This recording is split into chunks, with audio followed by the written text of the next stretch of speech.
Thank you for joining in this week. We'll be discussing short storytelling and the importance of prompts in them.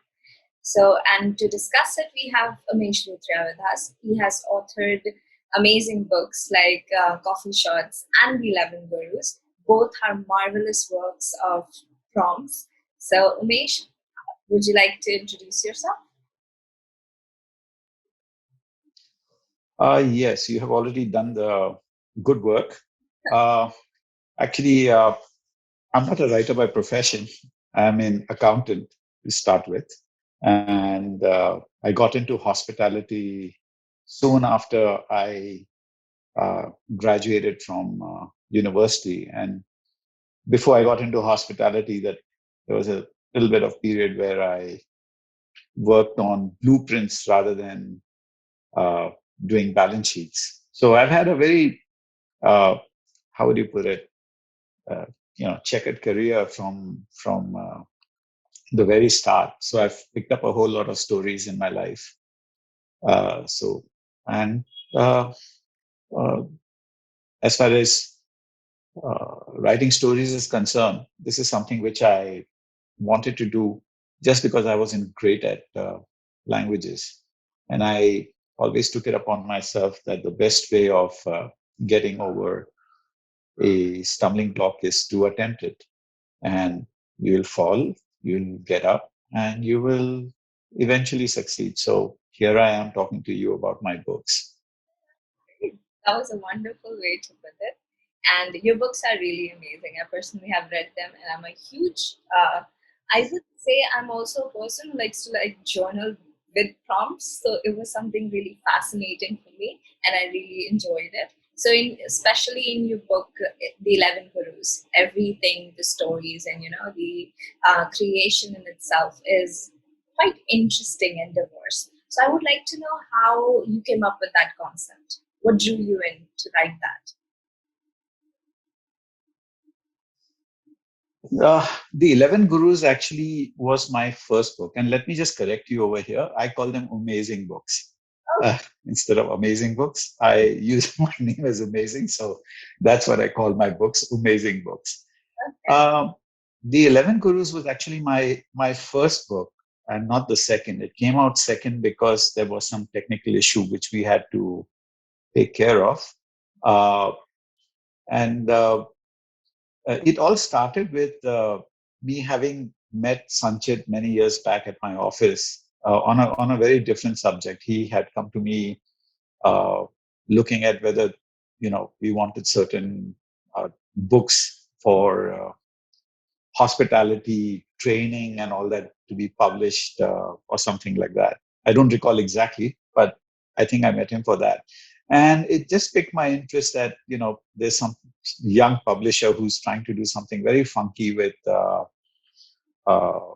Cartoon Network. At that time, he was publishing, I don't know if he still does in Pepperscript, but uh, it caught my interest. And he said, you should, if you're so good at writing business communication, why don't you try your hand at stories? I said, yeah, when the time comes, I will attempt it.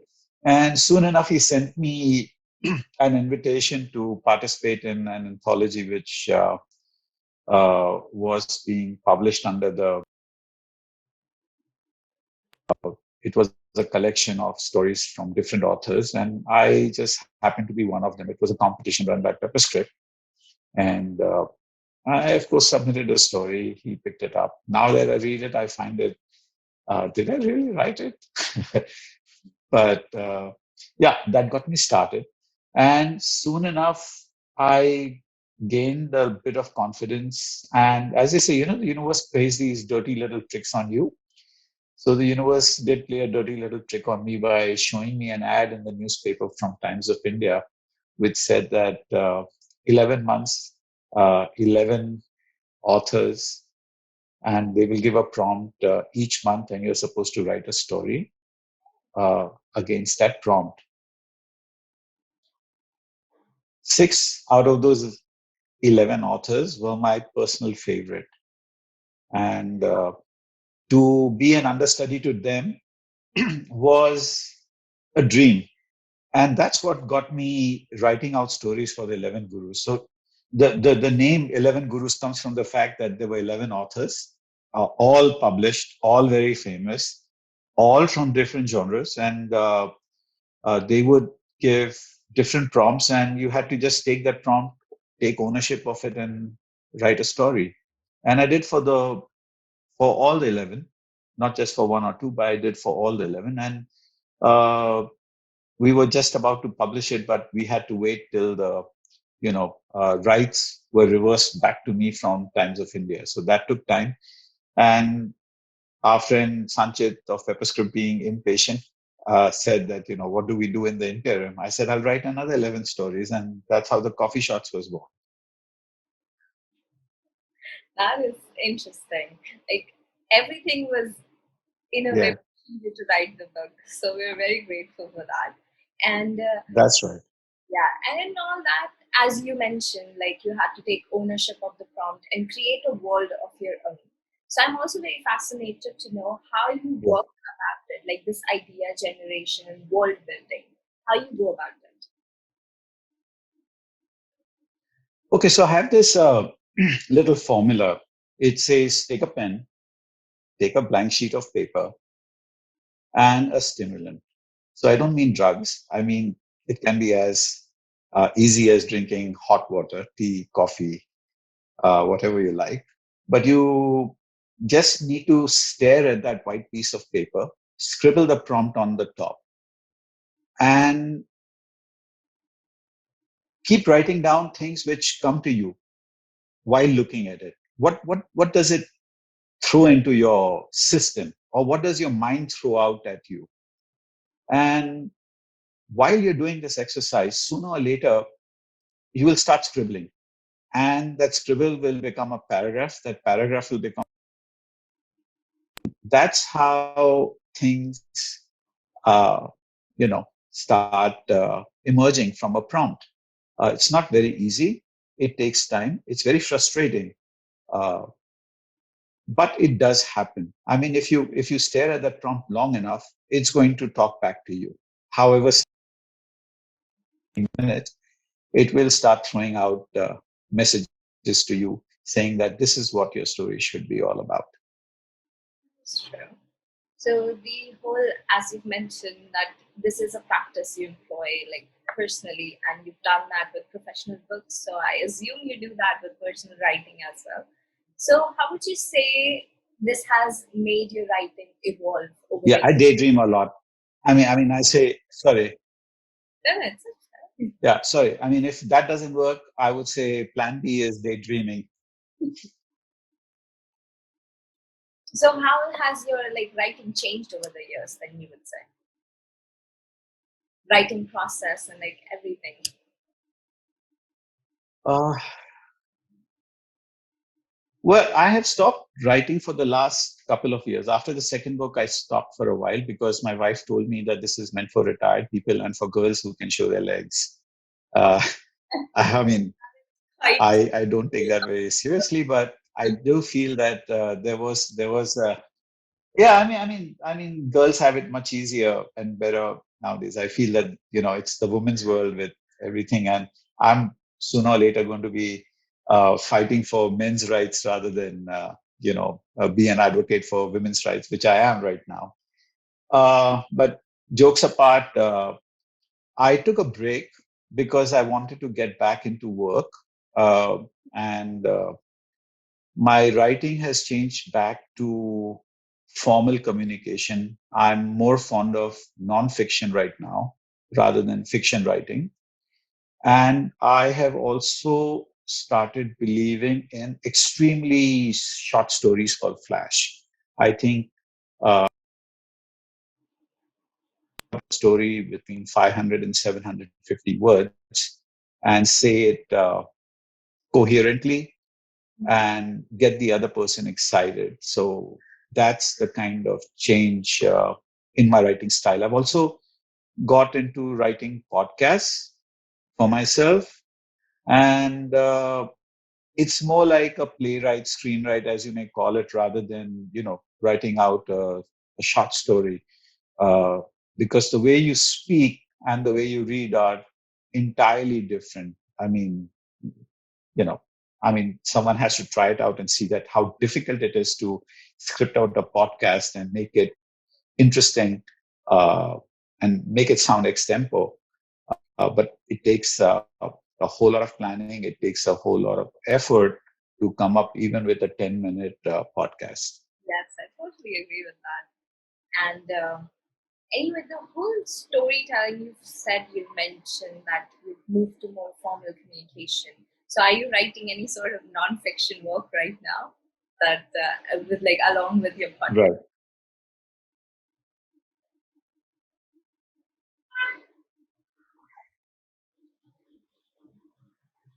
Hello.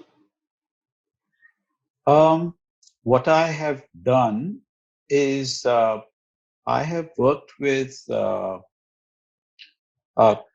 on a masterclass of sorts on writing and on entrepreneurship.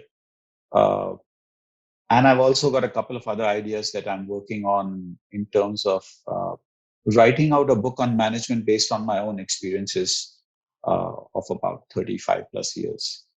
That is great. I'm sure that would be full of all the wisdom that you've collected over the years. So I'm also really excited to know which one would you say is your favorite prompt out of all the short stories that you've created?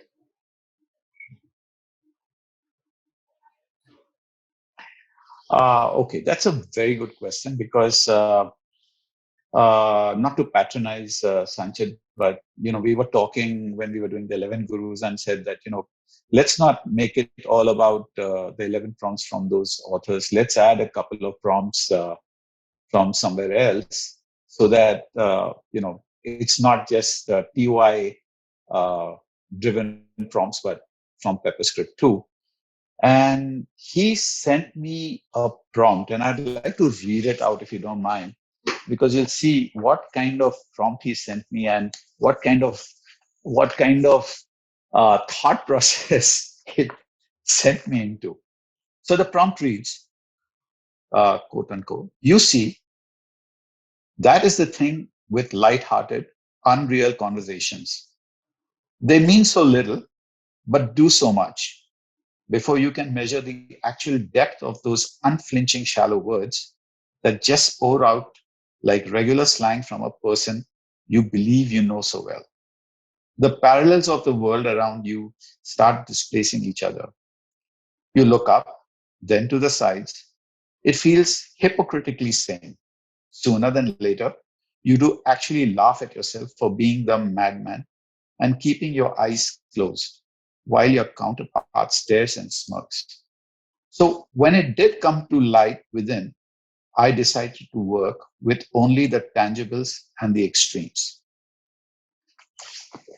I saw that and I was about to, if I could hit someone electronically, I would have hit Sanchit. I told him, "What the hell have you sent me?" But that's a challenge. And I started working on it. Uh, and I think at the end, I came up with a story which I hold very dear to my heart. It's called "That's What Friends Are For." It has a twist at the end, but uh, if you ask me, there was no better story than that one, because there was so much of effort involved in trying to position this piece somewhere in the story, and it was a very, very difficult task for me to take such prose and put it within. That is interesting. And it sounds, yeah, I think the more effort you put in, the more closer it is anyway to you and the hard work that you put in. So, also, I'm very, No pain, no gain. that is true. Another thing would be that short stories, specifically prompts, are very personal, as you mentioned, like once you start writing a story for it. So, but another thing is how perception changes according to the person who's writing it. You know, a prompt could be an emotional rom com for one person, or for another, they could write a horror story out of it, you know. So, what do you think? How these prompts like travel through genres, and how's your experience been with this sort of writing?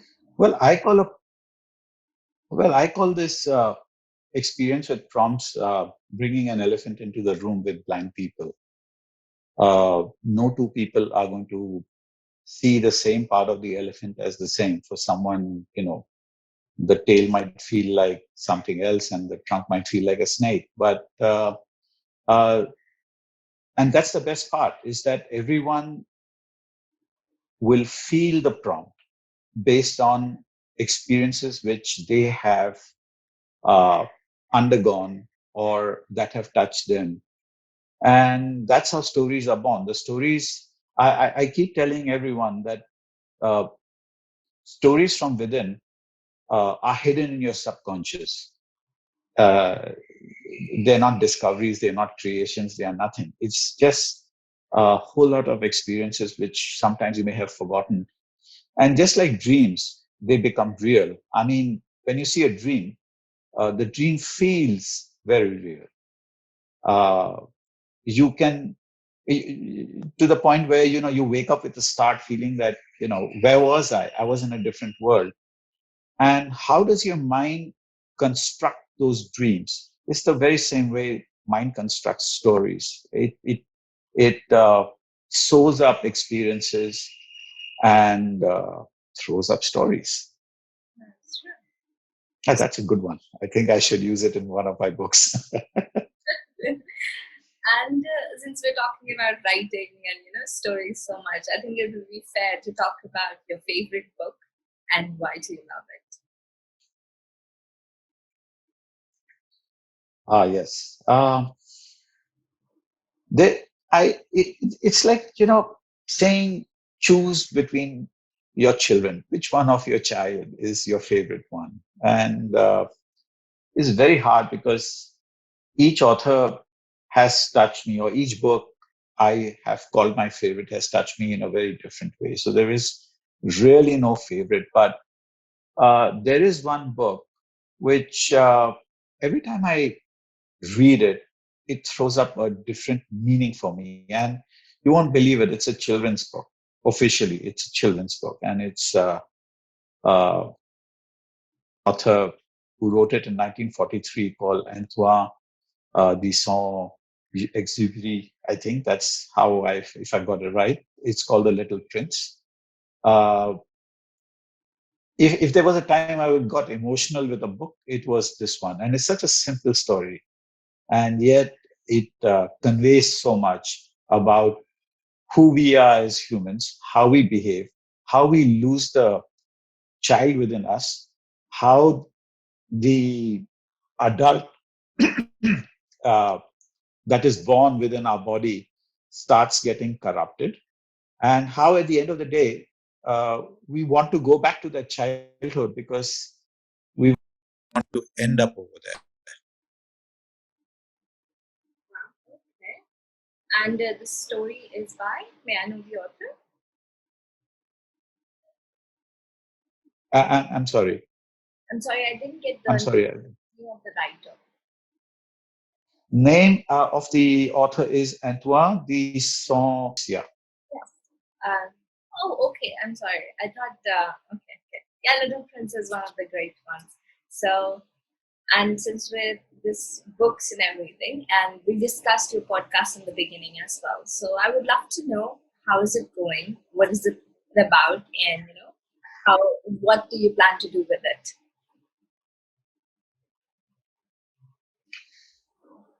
Uh, I am doing a podcast called Wealth in Five, which is essentially talking about concepts of wealth in very simple terms, uh, in a not so long time because it puts people to sleep. I think anything which is linked with finance uh, puts people to sleep, most people at least.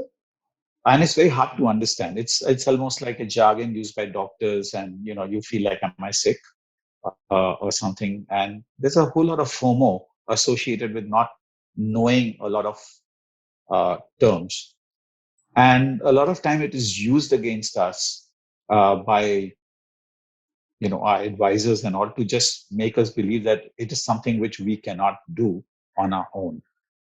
And my own belief again is that uh, it has got nothing to do with how you invest or how what the markets are, what the situations are. If you follow a few simple steps, little bit of discipline, there is no reason why you cannot understand and create wealth for yourself. And by wealth, I don't mean money. Okay. Money makes you rich. Wealth is when you know what to do with the money. So that's the difference. And it started off, again, one of the things I had done in the recent past is work with a couple who were trying to uh, educate women on financial issues, uh, under the women's empowerment on finance. So they asked me to join the board of the company, which I did. And one of the things was that how do you educate uh, a lot of people? It's through content. And I got involved with them. And it stayed with me that at some stage I would like to do this on my own and do it in a way that I like. And podcast became the perfect tool for getting that message across. So that's the long and short of it. That's very interesting. Like born out of quite, how would I say, sacrificial and social causes that you're supporting. Very Yeah, yeah. It's my way of giving back to society in a way, because uh, that's what we all should, and that's part of being wealthy. Is that when you have enough, you are sharing it in some way with people. That this is the secret of my success. Why can't you have it? There's no secret. It's valid. just discipline. It's just that anybody and everybody can achieve it. Yeah, it is like being a helping hand to people who might not know something. Like because we True. don't know everything, and we need help with that as well. So quite a wise way of putting it. And Right. Hmm. I would also like to know if you have any interesting, tips or tricks for the aspiring authors who might be listening to it, because Pepperscript mostly associate with first-time writers, and they would love to know your experiences or whatever you would like to tell them. Um, yeah. I mean, as I said earlier, uh, if someone had told me some 10, 20 years back, you're going to write books, I would have laughed it off. I said, you must be crazy.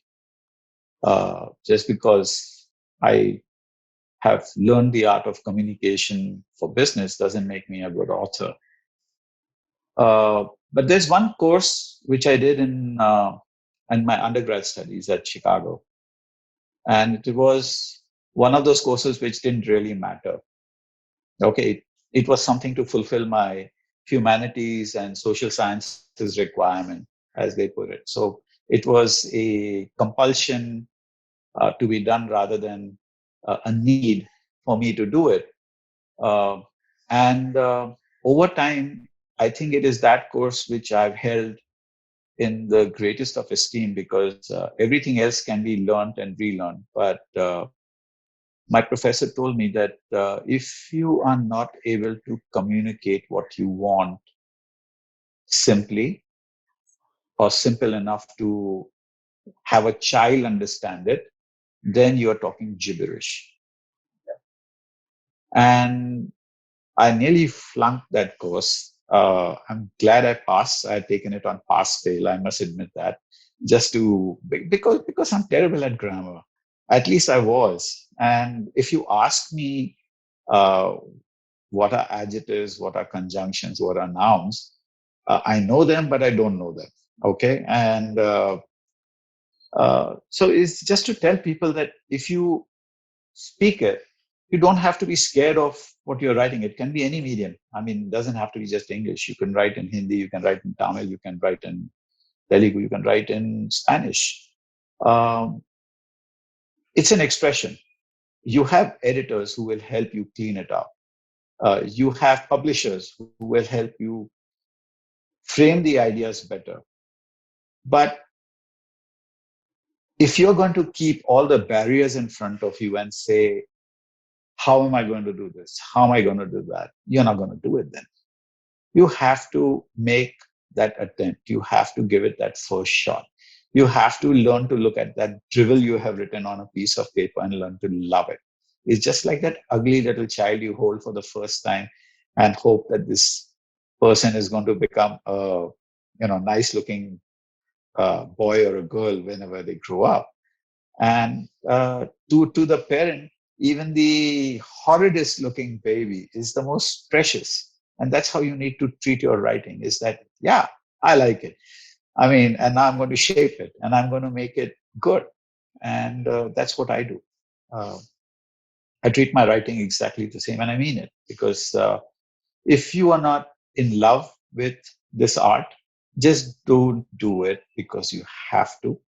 You do it because you want to. And then there is this rule of 10,000 hours. At Yeah, some stage, you will perfect it. yeah, I totally agree. There are stages, and you will refine yourself at each one, and you will obviously become a better version of yourself. So that's a good way to. Yeah. And so my last question would be, and quite self-indulgent, I would say, is that how was your experience working with Pepperscript? Because we would love to know. Um, okay. I have tried my, uh, how would you say, pushing my books to other publishing houses. And I could have got accepted, but in fact, I did. I mean, I was told that Penguin would like to, but I had given Sanchit my word that I would use Pepperscript as the publishing house, and there was a very good reason for it. It was because a, if it hadn't been for Sanchit, I wouldn't be writing. B, if Pepperscript had not encouraged me at the right time, uh, again the books would never have been there. And unlike professional big publishing houses, this is boutique. So you get a higher level of attention for everything. And uh, it's not your problem alone, it's the problem of the publishing house too, in terms of making sure that the book cover is right. It's not just a job for them. It is working and handholding the author, and that's what I like about working with Pepperscript, is that you can engage with them. It's not a job that they're doing or some junior assigned to you who is just making sure that, okay, uh, this is the service package and that's the end of our responsibility. Thank you so much. We're glad that you think that, and we were able to do something that you think that. And thank you so much for your time. I think everybody listening would be really, they get something out of it. And so, yes, that was prompts and their importance in short storytelling, everybody. And thank you so much for joining us this week. And this was Umesh. Please do check out his books, they are amazing. Everything will be in the description box. And you can also obviously check out his podcast, Wealth in Five, for better understanding of finance. And take, as he said, make yourself richer, both mentally and physically. Thank you so much, Umesh, for joining us. That was a great Thank time. you.